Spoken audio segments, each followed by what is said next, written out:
Hello guys, you're welcome back to my channel. My name is Joy Onogo. I am a businesswoman and I own a manufacturing unit, a mini manufacturing unit here in Enugu, Nigeria, where we make females wear, children's wear and hair accessories.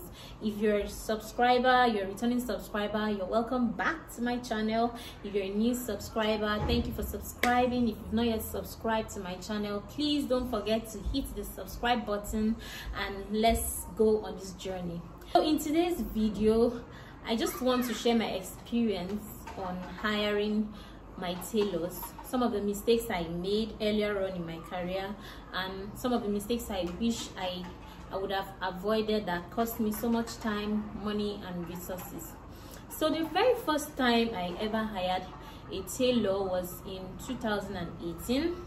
I just gotten married and we were expecting, so the workload was obviously going to be too much for me because I try as much as I could not to disappoint my customers or my clients. So I knew I needed to get extra hands, and that was the very first time I was going to be working with a tailor. It's not like I hadn't given it any thought, but because of maybe financial constraints or one or two things, I didn't actually go into getting a tailor for myself or for my business. But in 2018, because of all these things and because I needed to advance in my tailoring business, in my sewing career, I had to go out there to look for a tailor. So one of the medium I used was the online space. I put up my adverts on Facebook, most of the tailoring or most of the sewing groups on Facebook, and a particular lady reached out to me. She was coming in from another state into Enugu, and this lady reached out to me, and it was more like the interview was online. There was no structure in place, nothing.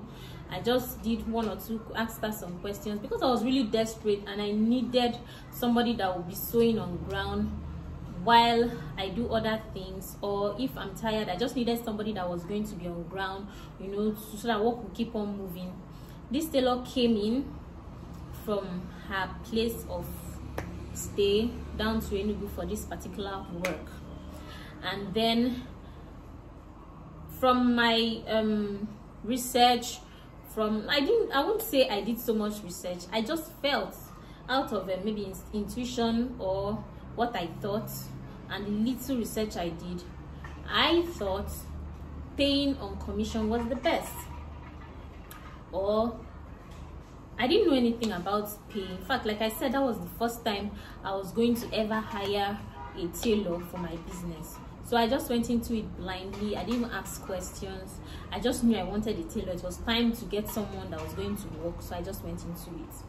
This lady came, and I knew that usually commission pay, you write out your list, or maybe you just give the person a particular list of what you're willing to pay for any style or for each style, and then you can just keep it going. So on my own part, what I did basically was for every clothes that comes in, then I just upgraded my price. My customers were still getting used to the prices, of course. So naive me, I used my the new price that upgraded to place the payment plan for my worker. So say for instance, if I'm to make a blouse like this, my new price, for instance, let's say it was at 10,000 naira for this blouse, I'll divide the money into 3. So 10,000 naira divided into 3 will give me like 3,000 plus. So now the plan now was I divide the money into 3 and I take 2 portions and she takes 1 portion.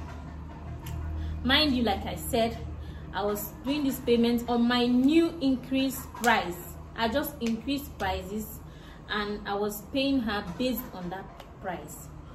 So when the business started, when the agreement started, everything was going on fine. She worked for the first week, she was making her cool cash. And mind you, this particular tailor, she's very efficient, highly efficient. She was very focused on her work. Because it was commission pay, it was going to be as you pay as you go or pay as you work. So she was just focused on her work, doing her thing, making sure she was hitting all her goals. I believe she had her goals for the week. And by the time I had paid for the first, second, third week, it was like I wasn't making any money. By the time I had paid for the first, second, third week, it was like I wasn't making any money.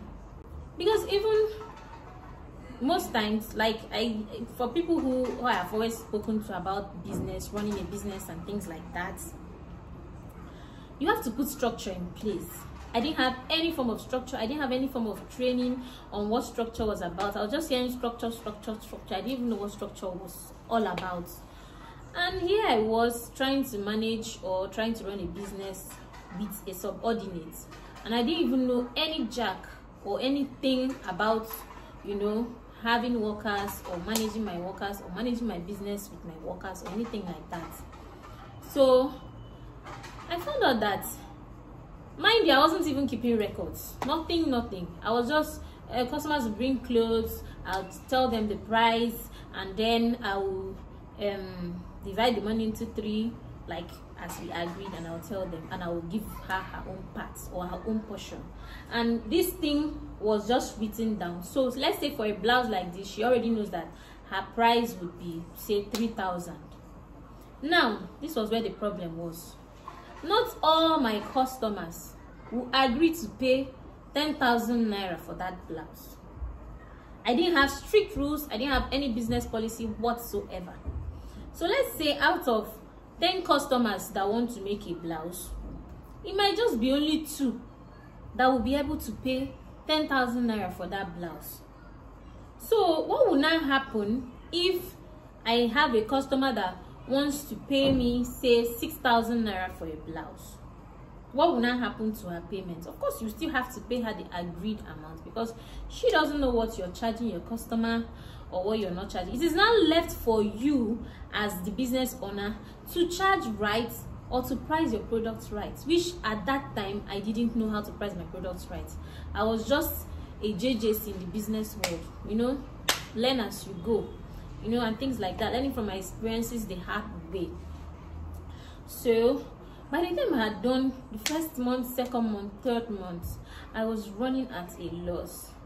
And running a business in Nigeria is not so easy, especially if you're so unfortunate that maybe during when you have so much workload, there is no electricity, you're burning fuel. So I didn't even check all these parameters before fixing the price. I just felt, okay, I was making money. If I divide it into 3, give her 1 part, take 2 parts, that's still fair. But then you forget that your business, you have to pay your bills, you have to pay your rent, you have to pay so many things in order to keep the business moving. So I didn't know all these things. I just fixed my price. And by the time she worked for some months, in as much as I was planning on, you know, telling her some of these things, so maybe we can downgrade the price, or I just lay her off, since I might not even be able, mind you, sometimes, because I didn't have strict business policies or strict company policies, I had clients that will come, they will give me fabric and pay an advance, or let me say half of the money, and then they will come and take their clothes and, you know, give flimsy excuses like, I'm trying to transfer, it's not going, I'll do it when I get home. My dear, when they get home, they don't forget you, and that's how you keep on chasing them for their money. Now when it's time for you to pay this your worker, you will not give her excuses. Now you will still have to pay her, whether your clients have paid you or not. You must pay your staff. So this was another challenge I had, because my business didn't have any form of structure or any form of nothing. So I was paying my worker even when most times my clients were not paying me. So it really affected my business. Money was coming in, but it was as if I was working for her. I wasn't putting money back into my business. I wasn't even feeling good as a business owner. I wasn't feeling like I was making much money. I wasn't making money. And the fact that I wasn't even keeping records, it wasn't even showing me where the money is coming from and how the money is going. So I was just running my business blindly without keeping records. I didn't have strict policies. There was no structure in the business. So if I had proper mentoring or I had proper training, I'm sure these were the things I would have I'd have been able to overcome or something. Yes, it's good. Experience is the best teacher, but most times it's always good for you to ride on the shoulders of those that have already gone ahead. It will save you so much time, so much resources, and so much energy. And because of all these hurdles, there were even most times I don't even have to beg my husband for money just to pay my staff, because she has finished showing a particular clothes. The client has not shown, or the client has not come to pick, or the client has not paid, and it's time for you to pay her. Of course you have to pay her. Another mistake I did, or another thing I would have done better personally, then, like in that 2018, I was paying weekly. I was paying my worker weekly. So more like every week you are paying salary, every week you're paying wages, every week. So it wasn't such a good thing for me. If I were to do it better, or if I were to redo that whole episode again, I would have preferred to do it monthly. I would have done an agreement of monthly pay, in as much as it's commission. Yes, it's commission, but you can do your commission pay monthly. It must not be weekly. Being that I was the social media manager, I was the one doing almost everything in my business, so adding that bulk of wanting to calculate every week again to pay somebody, it was just going to be too much load for me. Mind you, I hadn't stopped sewing. I was still sewing. It's not like I handed everything over to her. No, I was still sewing. So that's another mistake I made when hiring my staff. Secondly, or thirdly, I'm not counting, I'm just gisting. Like I said, I'm gisting. I'm telling you my experience. Always go into a written contract with your staff or with your workers. Always go into a written contract with them. Try to make things clear. Don't assume. You don't do assumption in business. Even with your friend, with your siblings, if you really want to call this a business, everything has to be written down. There has to be a written contract, because you don't know what will happen in the future, that you will have to refer back to this document, or you have to refer back to the written contract. So always come in, write down things, their job description, if possible give them their appointment later. Make everything official. I didn't know about all these things at first. It was just kwan. We call on phone, you come, I do you a mini interview, I test your sewing skills, and then boom, you go, you start work. And most of these people, because I was very desperate, I was really desperate for tailors, they come in and then they just mess clothes up. In as much as yes, there was supervision and everything, but the minute you turn back to do one or two things, number one is either the person is always calling you for you to check something, so it's not like you're doing the work for the person. So why am I paying you if you have to call me to check in with me for everything? You claim to be a professional tailor, I did the test, you did well, but now we are doing the main sewing and you're calling me for me to check one or two things. So if you know you're going to hire a tailor that is not so advanced, or maybe just an average tailor, then know that you have to do so much training, or as new styles are coming, you have to upgrade this tailor. So when you hear business is going for training for their staff, they are not stupid. You have to keep on training your tailors. So one of the things I didn't do, in as much as I did the initial training, was still doing a follow-up training on them. So you find out that most times a tailor makes a clothes, and then the tailor goes, and when the customer comes to wear, it's possible the tailor might not even be around to do the adjustment, and you end up doing the whole adjustment. And if you're a tailor like me, or you're a dressmaker like me, you find out that doing amendment is better. You give me new clothes to sew than you give me amendment to start afresh and do. So this is just my experience working with a tailor. If you're not able to get a professional tailor, try to build your team, gradually. Try not to give them what they cannot do. If you're lucky to be a dressmaker like me, like personally I'm a dressmaker, I can make patterns, like I'm a very handy person. But like I always say, that is not all there is to running a business. You have to learn the business side of things. Whether you like it or not, you have to learn the business side of things. So these are some of the mistakes I made when hiring my tailors. There was no structure. I didn't go into any agreements. I just went in blindly, and I was just running the business just to pay salary. I wasn't making any profit at all. I'm sure if I was running my proper bookkeeping, I'll find out that I'm running at loss.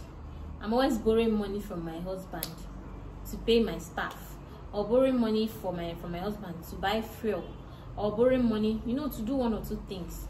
So it was very exhausting. So if I'm to do things differently now, number one, I would try to get a mentor, somebody that will mentor me in business. Learn business. That's why you see people that they don't have any business with dressmaking. They don't even have any idea about dressmaking, but they are running a dressmaking business. They are running a fashion business, and they are cashing out big time. I was just running my business without any structure, blindly, borrowing money just to pay my staff, my one staff. Subsequently, as the year went by, I was beginning to learn in growing a business. In fact, I knew some of the things I needed to do, like bookkeeping, but I'll start and stop, start and stop, start and stop. I didn't even know if I was doing it right. Then came 2019. Fortunately for me, that staff quit because she had to move on with her life. She had to prepare for her marriage and then move on with her life. And personally, I was kind of excited, in as much as she quit at a very critical time, which was November. I think mid-November. I had collected so much jobs for December. That's one story for another day. In 2019, I hired another staff, and the same thing repeated itself. Sometimes the money will pump in, paying of salary will not be a problem. Now, mind you, because of the commission pay, the experience I had with the first staff, I now felt, okay, salary would be the best. Let's just do salary. Salary would be the best. In 2019, I had a new staff, and I'm going to do a video on difference between salary and commission pay, the pros and the cons of each. In fact, I've experienced everything, and I think I'm well equipped, like experience-wise, to do that video. I'm going to do that video and tell you my experiences. Then you choose for yourself which one is preferable, whether you want commission pay for your staff or you want to do salary. Mind you, human management, people management is one of the most difficult things when you're running a business. I've experienced it all. So in 2019, I started with another staff, doing salary, thinking everything would change. But then the problem was not even the staff. The problem was putting that structure into my business, having some policies, company policies that would guide me and help me to manage my clients and my staff as well. So these were the things I didn't do. I didn't put it in place. But like I'd always say, I always tell whoever cares to listen, having a business is different from having a skill. You can be very skillful, but a very bad business person. You can be very talented in what you're doing, but if you're not able to monetize your talent, then you're just going to be running a charity or running at a loss or doing your business anyhow. So comment down in the comment section and let me just know your experience. Like I said, this video is just me gisting or ranting about my experience about hiring a tailor, what I've learned so far, what I would have done differently, and I hope you've learned a thing or two. So if you're a new businesswoman or a new dressmaker or a new person that is into the tailoring business, I hope I was able to throw more light on some things you'll be experiencing or some things you should avoid while you are on your career journey. Thank you for coming with me on this video. Like I said earlier in the beginning, if you're a new subscriber, I am so grateful. Thank you for subscribing to my video. If you're a returning subscriber, I'm so sorry for not posting often, and I'm so grateful and thankful you were able to come with me on this journey. And if you're just passing by, please just click on the subscribe button below. I promise to bring you raw content, raw details, most of the things you would not see, most of the things that are hidden from you in the fashion world or in the business world or in the business of sewing world. I'm just going to be giving you the raw footage, some of the things you should expect to prepare you for your entrepreneurial journey. Thank you once more for coming with me. Please give this video a thumbs up. Help me grow on YouTube. I promise to always give you all you need to grow as an entrepreneur, using myself or using my experiences to teach you all. Thank you for coming with me on this journey, and stay blessed.